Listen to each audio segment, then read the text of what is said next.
The Lotus Sutra. Translated from the Chinese of Kumarajiva 2007. By Tsugunari Kubo and Akira Yuyama. Chapter I. Introduction. Thus have I heard.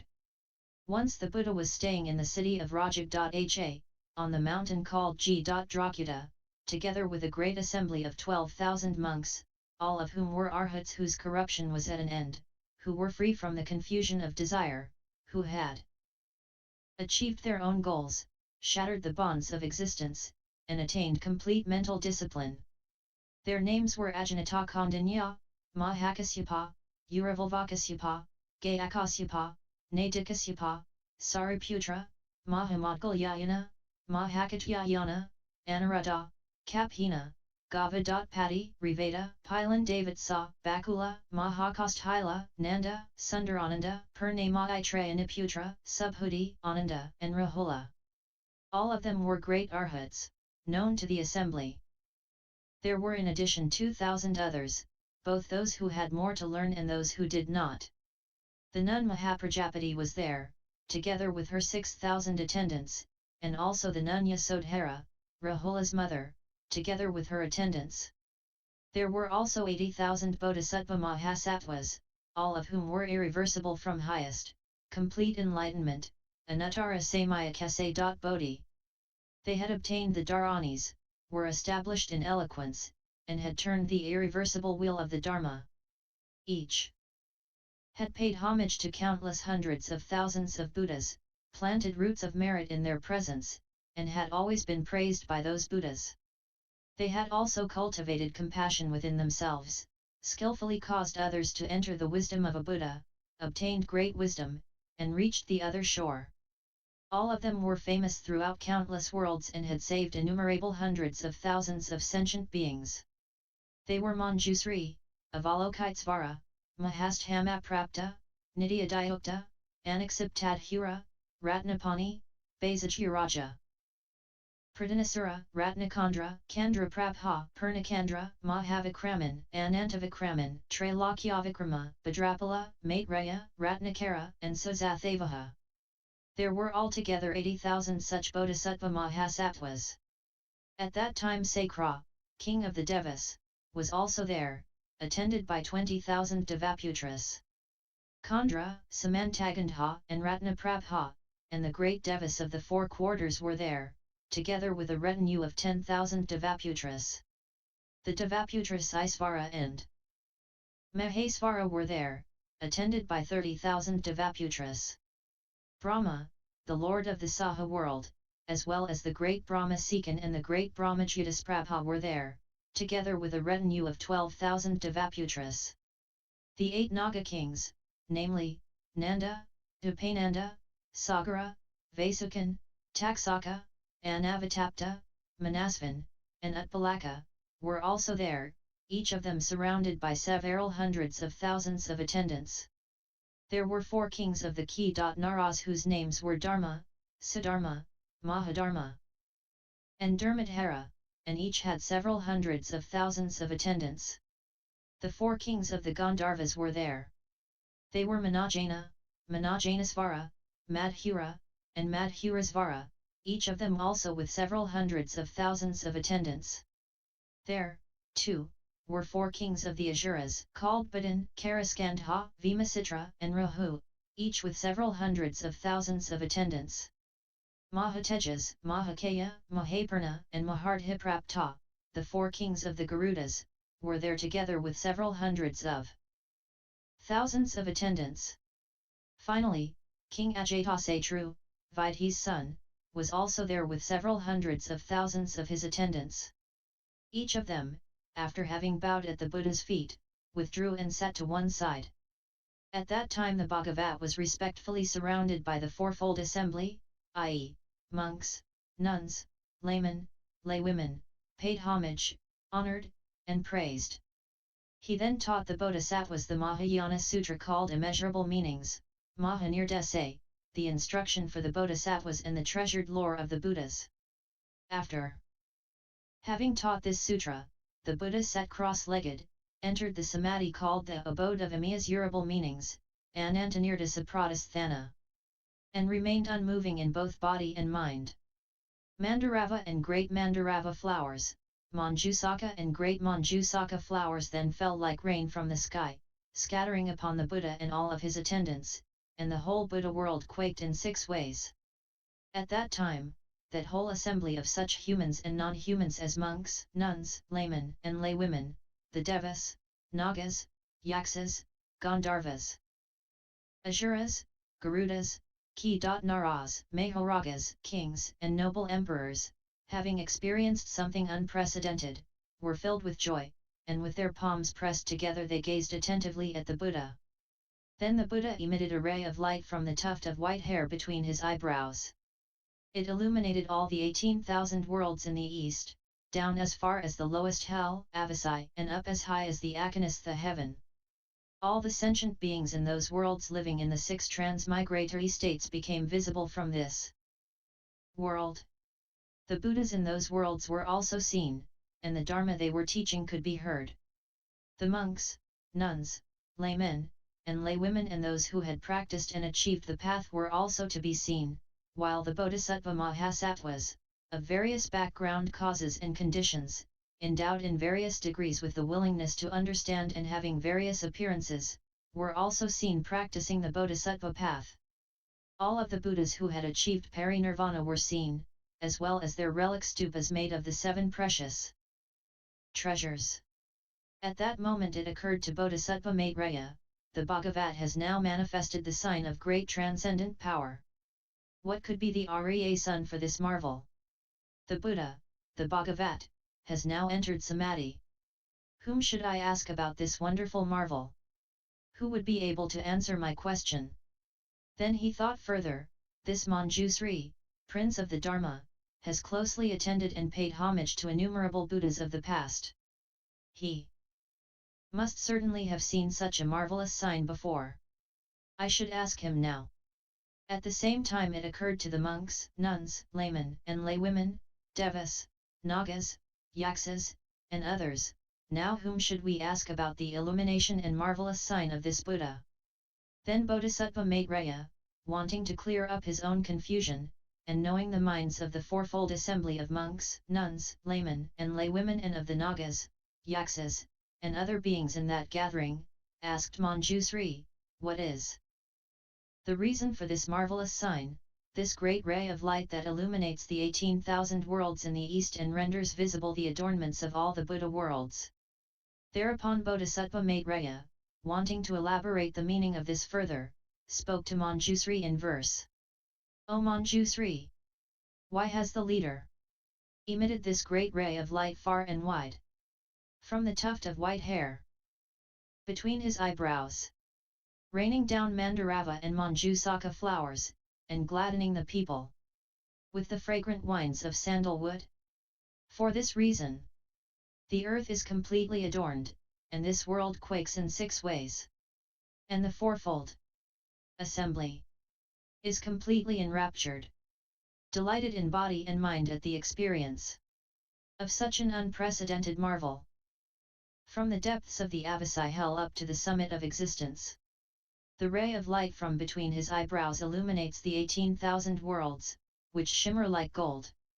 And, throughout all these worlds, the births and deaths of the living beings of the 6 transmigratory states of existence, and the good and bad deeds, through which they have received good and bad consequences, are all to be seen from here. The Buddhas, the Sage Lord, Narendrasi.ha, who teach the subtle and supreme Sutra, are also seen, uttering soft sounds with their pure voices. They teach innumerable myriads of kotis of bodhisattvas, with their voices, deep and enticing like the sounds of Brahma. They make the people eager to hear them. In each world they teach the true Dharma, they illuminate the Buddha Dharma, and enlighten sentient beings by means of various explanations and innumerable illustrations. To those who are suffering and are cast down by old age, illness, and death, they teach nirvana, to extinguish their sufferings. To those who have merit, have paid homage to the Buddhas and seek the excellent Dharma, they teach the ideal of the pratyekabuddha. To those heirs of the Buddhas, who have practiced in various ways and are seeking the utmost wisdom, they teach the pure path. O Manjusri! Abiding here, I see and hear thousands of kotis of things in this way. There are many such things. I shall now explain them in brief. In these worlds I see bodhisattvas, equal in number to the sands of the Ganges river, seeking the path of the Buddhas.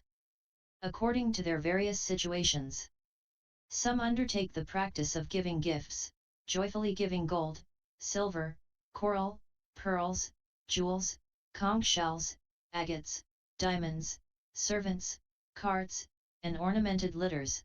They give these things joyfully, transferring the merit to the path of the Buddhas, wishing to obtain this vehicle, which is the highest in the three worlds, and praised by all the Buddhas.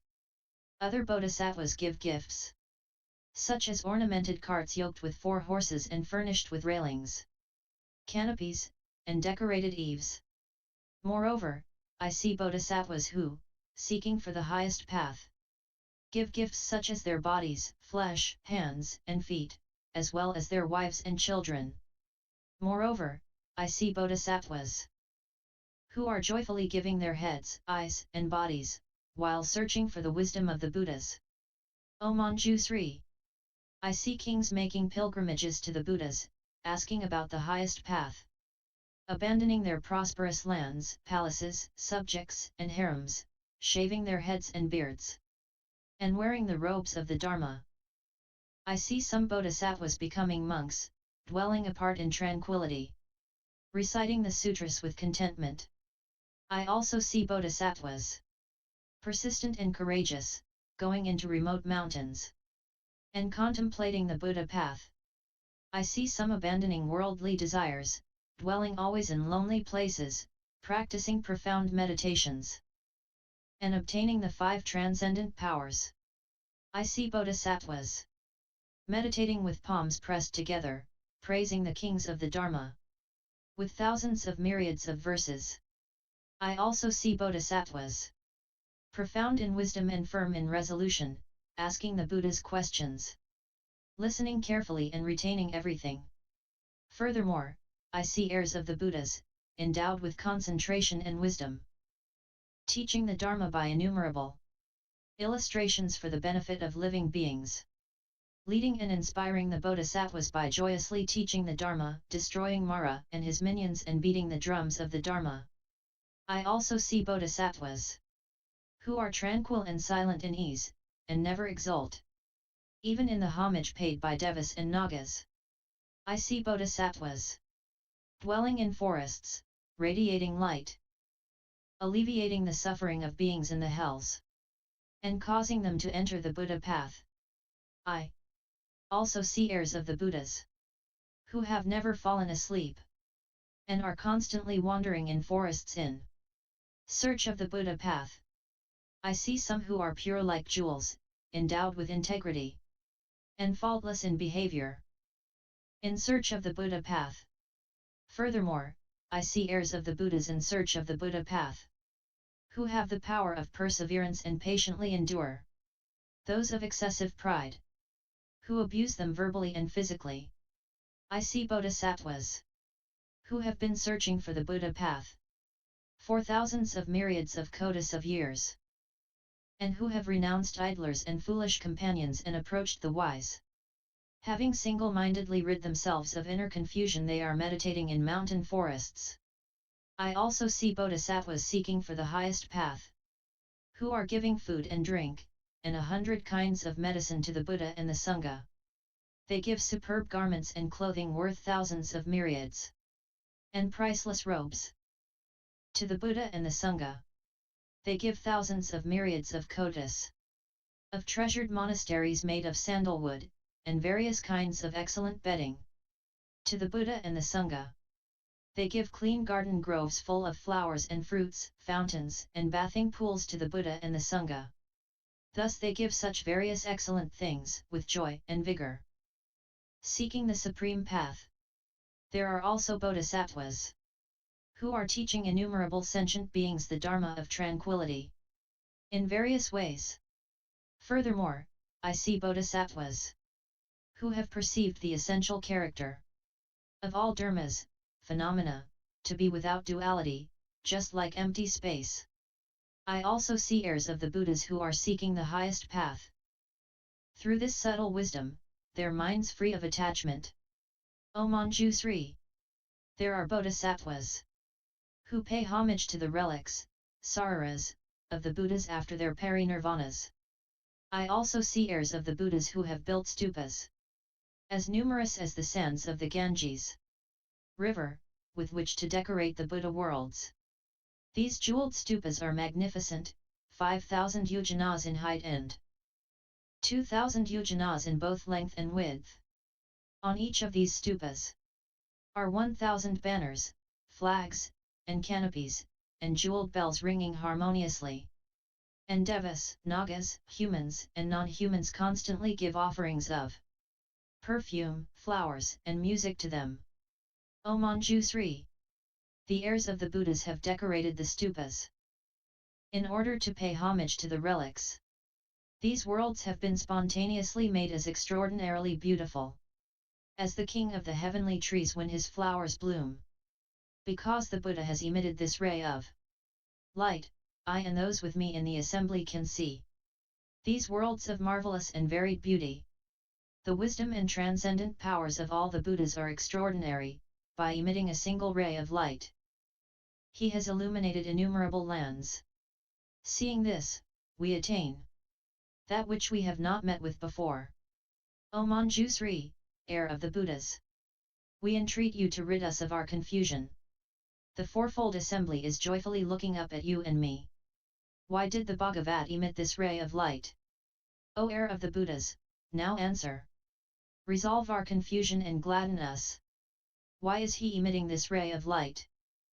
Will the Buddha teach us the true Dharma that he obtained while he sat on the terrace of enlightenment, Bodhimanda?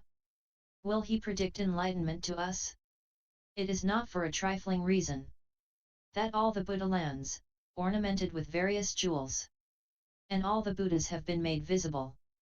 O Manjusri!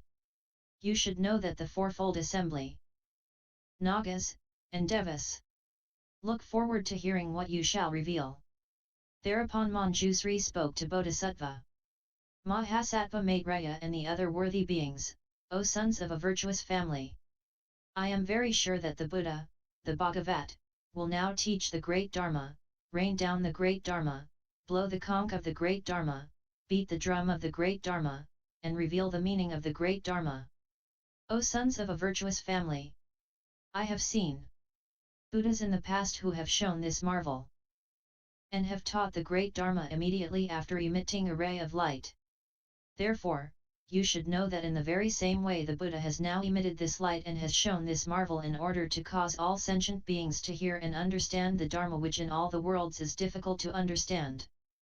O sons of a virtuous family! In the past, more than innumerable, unthinkable, incalculable kalpas ago, there was a Buddha called Candrasuryapradipa. A Tathagata, Arhat, completely enlightened, perfect in knowledge and conduct, well departed, knower of the world, unsurpassed, tamer of humans, teacher of devas and humans, Buddha, Bhagavat. He taught the true Dharma that was good in the beginning, good in the middle, and good in the end. It was profound in meaning, elegant in speech, and endowed with the character of the pure path of discipline and integrity. To those seeking for the Sravaka vehicle he taught the Dharma with respect to the Four Noble Truths, causing them to overcome birth, old age, illness, and death and to attain nirvana. He taught the Dharma with respect to dependent origination to the pratyekabuddhas, and to the bodhisattvas he taught the Dharma with respect to the six perfections, paramitas, causing them to attain highest, complete enlightenment and perfect all-knowledge, sarvajnata. Then there was another Buddha named Candrasuryapradipa, and after him another Buddha also named Candrasuryapradipa. And so in this way 20,000 Buddhas all had the same name Candrasuryapradipa. They also had the same family name Bharadvaja. O Maitreya! You should know that these Buddhas, beginning from the first up to the last, all had the same name Candrasuryapradipa, endowed with the 10 epithets. The Dharma that they taught was good in the beginning, the middle, and the end. The last Buddha fathered 8 princes before he renounced household life. The first was called Mati, the second Sumati, the third Anantamati, the fourth Ratimati, the fifth was called Visasamati, the sixth Vimatasamajidin, the seventh Gosamati, and the eighth was called Dharmamati. These 8 princes were endowed with dignity and power, and each of them ruled over 4 great continents. Having heard that their father had renounced household life and obtained highest, complete enlightenment, all of them abandoned their kingdoms and also renounced household life. Each caused the spirit of the Mahayana to arise within him, practiced the pure path of discipline and integrity, and became an expounder of the Dharma. They all planted roots of good merit under many thousands of myriads of Buddhas. At that time, the Buddha Candrasuryapradipa taught the Mahayana Sutra called Immeasurable Meanings, the instruction for the bodhisattvas and treasured lore of the Buddhas. Having taught this sutra, he sat down, cross-legged, undisturbed in body and mind among the great assembly and entered the samadhi called the abode of immeasurable meanings. Then Mandarava and great Mandarava flowers, Manjusaka and great Manjusaka flowers fell like rain from the sky, scattering over the Buddha and all of his attendants. And the whole Buddha world quaked in 6 ways. For at that time all in that assembly of humans and non-humans, monks, nuns, laymen, laywomen, devas, nagas, yaksas, gandharvas, asuras, garudas, kinnaras, mahoragas, kings and noble emperors, having experienced such an unprecedented marvel, were filled with joy and pressing their palms together they gazed attentively at the Buddha.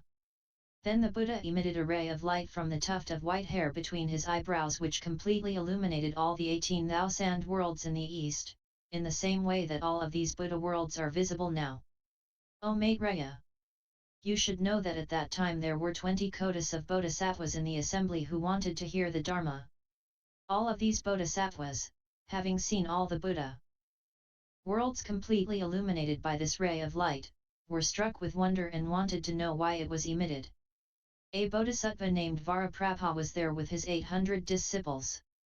At that time the Buddha Candrasuryapradipa, having emerged from samadhi, remained sitting for 60 intermediate kalpas and revealed to Bodhisattva Varaprabha the Mahayana Sutra called Sadharma Pundarika, the White Lotus of the Marvelous Law, hereafter Lotus Sutra, which was the instruction for bodhisattvas and the treasured lore of the Buddhas.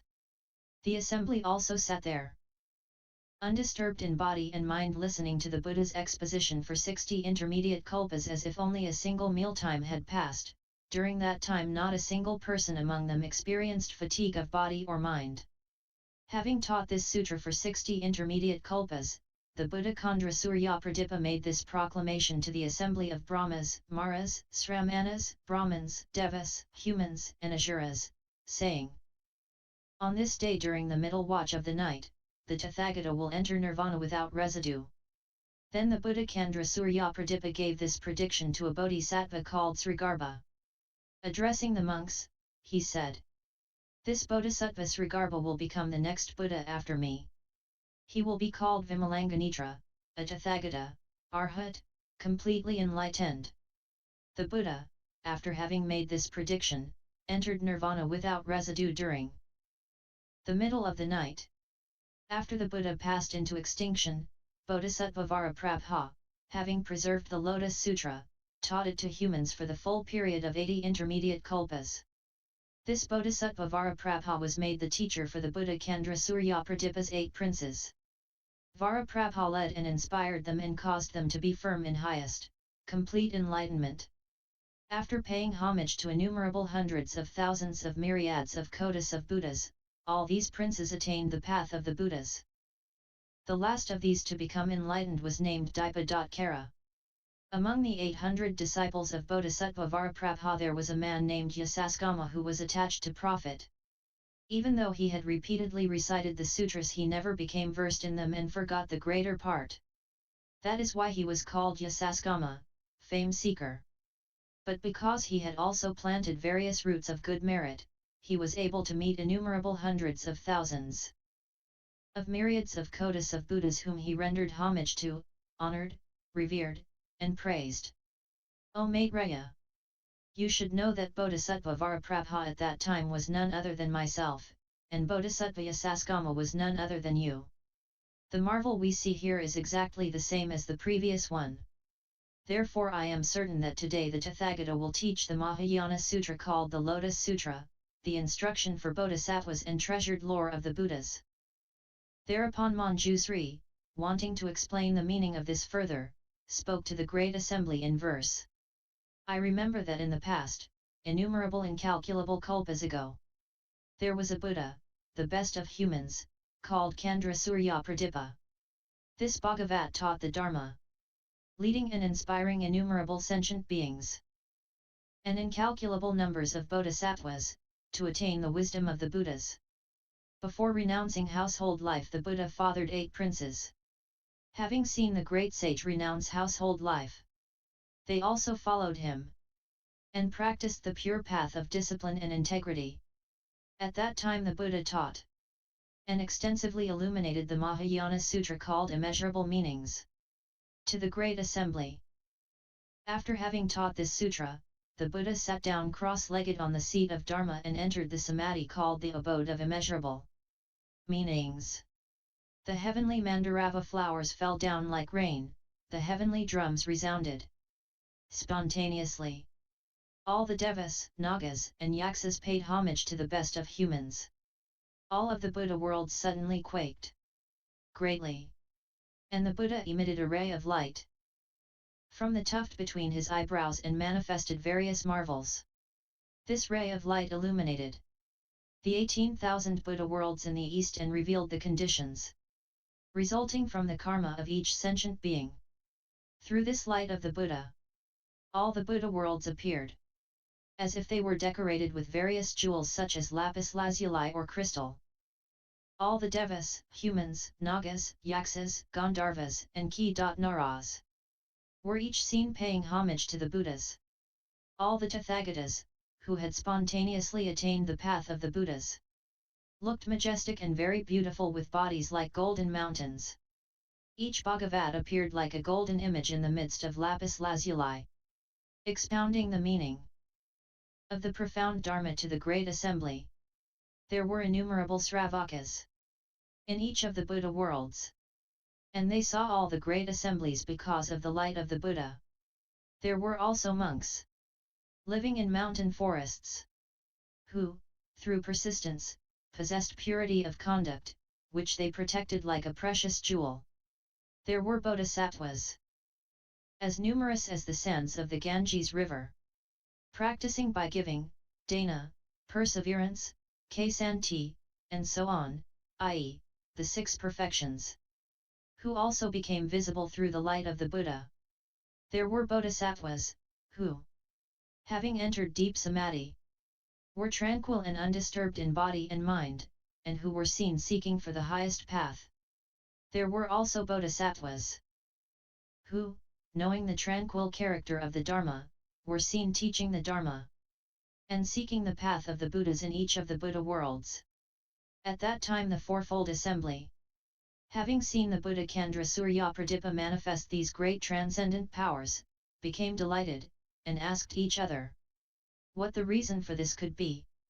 The Noble One, revered by devas and humans, then emerged from samadhi and praised Bodhisattva Varaprabha, saying, "You are the eye of the world.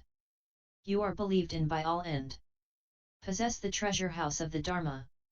You are the only one who can understand the Dharma that I have taught." The Bhagavat praised Varaprabha, delighting him, and taught this Lotus Sutra for the full period of 60 intermediate kalpas without rising from his seat. This expounder of the Dharma, Varaprabha, firmly and completely preserved this most excellent Dharma that was taught by the Buddha. After having taught this Lotus Sutra and having then gladdened the assembly on that very day, the Buddha told the assembly of devas and humans, "I have already taught you the meaning of the essential character of all dharmas. Today I will enter nirvana. In the middle of the night, exert yourselves attentively, and rid yourselves of negligence. The Buddhas are extremely hard to meet and can be encountered only once. In Kotis of Kalpas. All the sons of the Bhagavat, on hearing that the Buddha was to enter nirvana, became sad, thinking, why will the Buddha enter nirvana so soon? The noble Lord, the king of the Dharma, consoled the innumerable beings saying, do not fear after I enter nirvana. This bodhisattva Srigarbha has fully realized the true character of freedom from corruption, and after me he will become a Buddha named Vimalanganitra. And then he will bring innumerable sentient beings to the path. And that night the Buddha entered nirvana. Like a fire that goes out when the wood is exhausted. His relics were distributed. And innumerable stupas were built. There were monks and nuns, as numerous as the sands of the Ganges river, who increased their efforts and sought for the highest path. This expounder of the Dharma, Bharadvaja, possessed of the treasure house of the Buddha, extensively proclaimed the Lotus Sutra. For 80 intermediate kalpas, all of the 8 princes, led and inspired by Bharadvaja, became firmly established in the highest path, and met innumerable Buddhas. After having paid homage to the Buddhas, and following them in their practice of the great path, they all in turn received their predictions, becoming Buddhas in succession. The last Buddha, the highest of Devas, was called Dipadatkara, and, as the leader of all the sages, had brought innumerable sentient beings to the path. This expounder of the Dharma, Bharadvaja, had one disciple who was lazy and attached to fame and fortune. This disciple ceaselessly sought these things and amused himself from house to house. He abandoned recitation of the sutras, and, forgetting them, never became versed in them. For this very reason he was named Yasaskama. But since he had also performed many good deeds, he was able to meet innumerable Buddhas. He paid homage to all these Buddhas, and having practiced the great path after them, acquired all the 6 perfections and now meets the lion of the Sakyas. He shall subsequently become a Buddha called Maitreya, who will extensively bring innumerable sentient beings to the path. After the parinirvana of that Buddha Candrasuryapradipa, the lazy one was none other than you. And the expounder of the Dharma, Bharadvaja, was no one but myself. When I saw the Buddha Dipadatkara, he also revealed this marvel of light. That is why I know that this Buddha will now teach the Lotus Sutra. This sign is just like the previous marvel. It is the skillful means of all the Buddhas. The Buddha has now emitted this ray of light in order to reveal the essential character of dharmas. Now it should be clear to everyone. Wait attentively with palms pressed together. Having reigned the Dharma, the Buddha will satisfy those seeking the path. If there is anyone seeking the 3 vehicles who still has any doubts, the Buddha will completely remove them, extinguishing them with none left over. End L-Hi 01